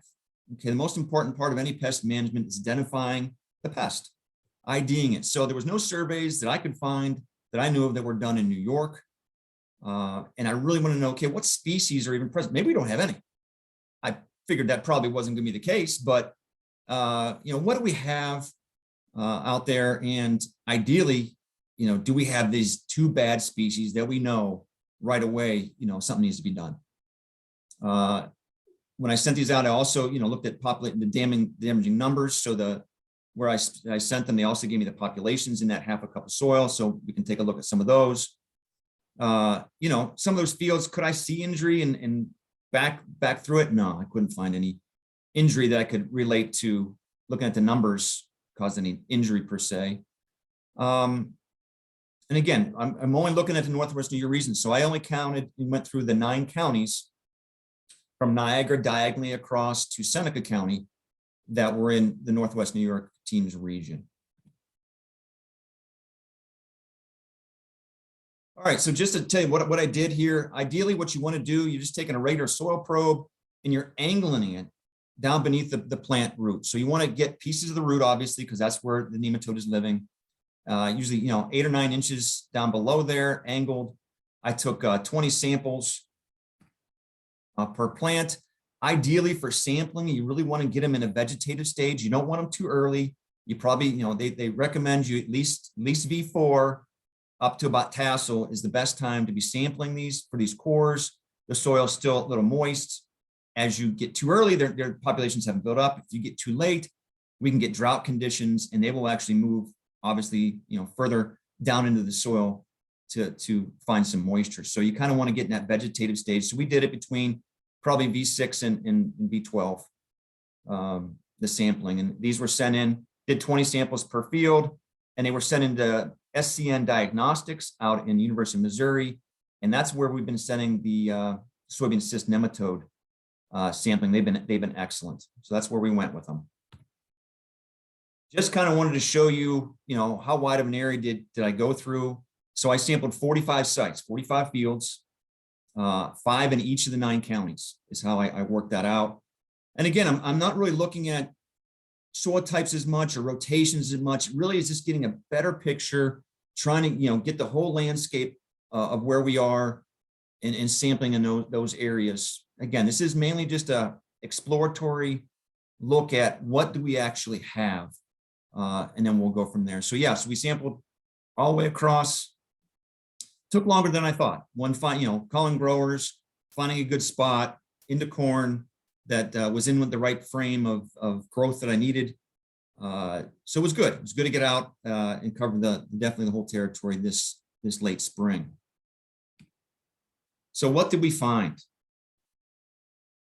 So that dirty dozen that Iowa, claims are, could be detrimental. We were able to identify 6 species of plant parasitic nematodes, and all 6 were on their list. So we didn't. That's the other thing I was worried about. We were going to find a new one that they didn't have in the Midwest, but nope. These are all the same old players that they have out there, and it ranges. I guess what I was most happy to find was we did not have the 2 bad ones, the sting and the needle. Those are the ones that I was really frightened that we would have, and that here we go again. How do we deal with that? So you look at this list. The worst 2 are the top 2. They're the dagger and the lesion, and based on Iowa's research, they are more the moderate damage potential. The pin, they really don't have an idea quite on the pin, so that's kind of an unknown. And then the root knot, the spiral, and the stunt are all low in their impact on corn yield loss. So I guess that's a bonus that we don't, the biggest bonus, we don't have the bad ones that are going to come back and get us. A chart here just kind of showing going through each of these 6 species. So I wanted to see what was their distribution in number of fields, how widespread were they. So if you start with the dagger, which is probably the worst of between dagger and lesion, which are moderate damage, dagger is the worst when it comes to injury. Only 1 field had dagger, and I thought that was weird that only 1 field had it out in Wayne County. Had 15, a number of 15 in that sample, and so it was below the threshold of 30 to 40. So maybe it's a freak thing or not. It's definitely a field that I would probably want to follow up on. It's also the field that had more species than the rest. So something was attractive in that field for things. The lesion, which again was the number 2 in regards to damage, 38 of the 45 fields. So it was pretty predominant across the region. We had samples as low as 15 nematodes up to 432. Threshold was 200. And we actually had 2 fields that were over that 200. So 2 fields were officially over threshold that need to be looked at. The third one was the pin. We didn't have many in the pin. Only 4 were found, ranging from 15 to 75 nematodes. And that's the one no one really has, it's unknown. It's unknown what the threshold is. So we really don't know about that one, but it was only in 4 fields. It's just really small, and being a pin, by its name, it's a small nematode. Root knot, the next one, only 7 of the 45 had that one. 15 to 45, threshold's 100, not over threshold, but it's here. Spiral. So spiral again, 29 of the 45 fields, 100 to 100, 15 to 115, but look at the threshold, 500 to 1,000. So I'm not really worried about this one. That's nowhere even near what threshold would be, and there were none over threshold. And the final one was stunt. That had 18 in 18 of the field locations, at a range of 15 to 330, threshold of 100. This is the one we had the most, actually were over threshold. We had 4 fields that were officially over threshold for stunt. So of the total, only 6 of our fields out of the 45 actually had threshold numbers. So I don't know how to take that, but there are still some numbers out there that are concerning that maybe need to be, some management. The thing that's, kind of made me wonder is, okay, we have 1 species maybe over threshold. What if you have multiple species of nematodes in these samples? And that's one thing most of these Midwest samples say, that most of them had over 2 and some had as over 4, as high as 4 nematodes in each sample. Well, we saw the same thing. 16 of our fields only had 1, and all of them, there was no zeros. So every sample at least had 1 species of nematode. So 16 of the fields, we had 1 species. But look, 12 of the fields, we had 2. 12, we had 3 species, and 5, we had 4 species. So, what's the effect of that? Even though we don't have maybe none of those 4 over threshold, but what about all 4 of them being there in cumulative effects of feeding on that? So that's something I couldn't find anything about, but definitely need to be thought of. It just kind of shows a quick map of by color, was there any area that had, multiple species that I could pick out? No, I could not. The blue were one, they were spread out a bunch. The two were green. The three species were purple. They were, east to west, north to south. And then, the five that had four species, again, spread out. You see the red one up there near Albion. You see one near Brockport. You see one down near Avon, one near Henrietta, and one all the way out near Savannah. So nothing really showing there. They're pretty spread out and not going to show us much. I broke it down by species just to see, are we seeing species in one area? The dagger, remember, is the worst one, only found in one location out there on the edge of Wayne County. So nothing to say about that. That's the only spot it was. The pin, 4 locations. Again, they're pretty spread out across from Brockport to Wolcott. The root knot, there were 7 of those, and they're pretty much end to end from Lockport to Ovid, just a kind of straight line all the way across it. So no real definitive thing to say about that one either. The lesion, remember, this was the one that was the second most when it comes to potential injury. We had 2, the ones with the 2 red stars are the 2 that were over threshold, but you can see they're pretty spread out all the way across. There's no real location where we just see them isolated either. Stunt was the one we actually end up having 4 that were over threshold. Most of them do seem to be up in that northwest corners up there. But again, they're pretty spread out. We don't see as many south and to the east. They do, that one just seemed to be more in that, Niagara to Rochester range up there down to Geneseo. So that one did show a little bit of clumpiness where it was more predominantly found.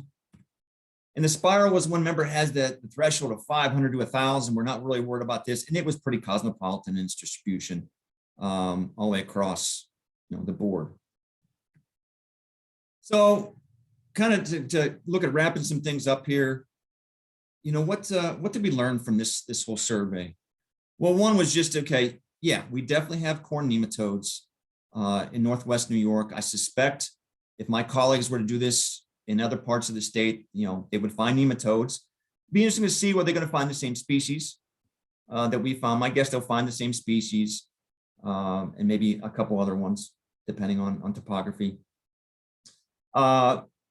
Even though, we do have these nematodes, obviously a few fields, 6 of them were actually above the established threshold. So I guess that was, it can get to a point where something maybe has to be done in future years on some of these areas. Number of species, 64% of the fields had 2, 3, and 4 different species. 38% had 3 or 4 species. So I think that's concerning, is that, yeah, we have some with thresholds for one species. What when we have multiple species feeding on these corn plants? What kind of yield loss are we seeing? Probably, obviously, depending on the year, more stress, the more damage we would probably see from nematode feeding. And I think the biggest thing for me was, we did not find the 2 worst species that are really, at 1. You figure when one species is 500 to 1,000 is threshold, and then you have a 1, they're pretty nasty. So those 2, at least I did not find in those 45 fields that I sampled, which to me, that's a bonus. So questions and next steps for us, I don't know how to look at it, but I want to see what's the cumulative effect of multiple nematode species feeding in corn. Are we actually limiting our corn yield with these? And again, it's one of those things that's tough to see, it's tough to do. But these nematode treatments. So, this kind of got started a couple of years where there was a seed industry person and a grower that actually showed me some damage. Nemastrike was a product, a nematicide on the seed that is not for use anymore. But they were showing me some pretty big numbers of increases between the treated and non-treated. And that's what kind of got me started on this thing. So I would like to continue with that and see, some of these seed treatments and do some field trials up in these regions, and maybe even talk to the folks that I had 4 species in that field, do some sampling on their farm and see if we can do that, do some seed treatments, side-by-sides, replicated. What kind of yield loss are we seeing? Are we seeing anything? And look at the effects. What's it cost for a nematicide on the seed? And, is it worth doing here in Northwest New York? So that's my major move as I move forward in looking at these corn nematodes. So anybody's interested in maybe doing some field trials, with this, let me know. I'd be happy to work with some folks. New York corn and soybean growers. I know there's some corn grants that come out that they have through the state. Applications are due this month. So it's something that we're going to move on. We got to move on pretty quickly to look at possibly, dollars for some of these treatments and setup of trials. So with that, that is it for me when it comes to nematodes. So the Mike, link you got a should- couple questions? Oh, there's some questions.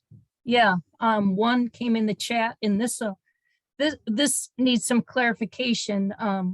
Wasn't yesterday's first presentation about adding nematodes to the soil?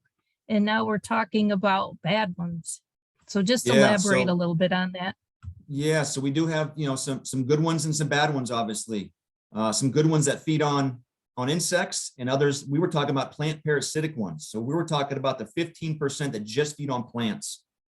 So the question is, could we, if we are out there with a nematicide to kill nematodes, could we kill the good ones? Probably. So yeah, it is kind of counteractive there in regards to, trying to get rid of one, but keep the good ones. So that'd be a great question for Elson, but my feeling is it doesn't go together. I think if you were to kill nematodes, it's going to kill them all.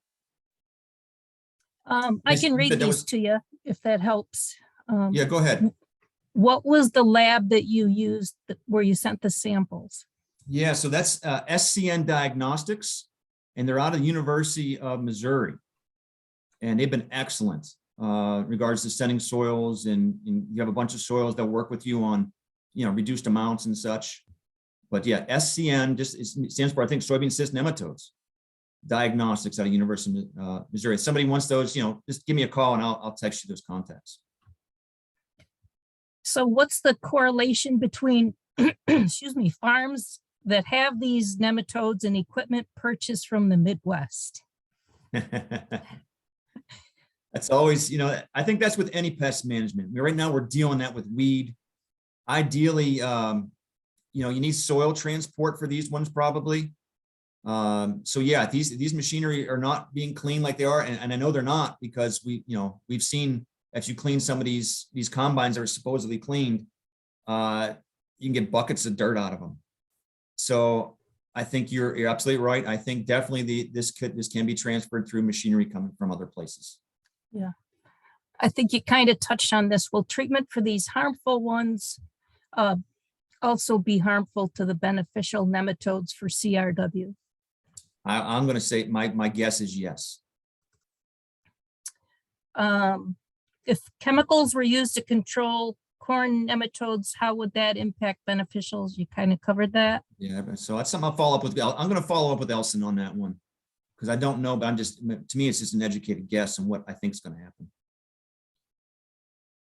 And there's also discussion, don't forget the CCA credit thing. One more question. The biocontrol nematodes are spared from seed treatment nematicides from Mike Hunter.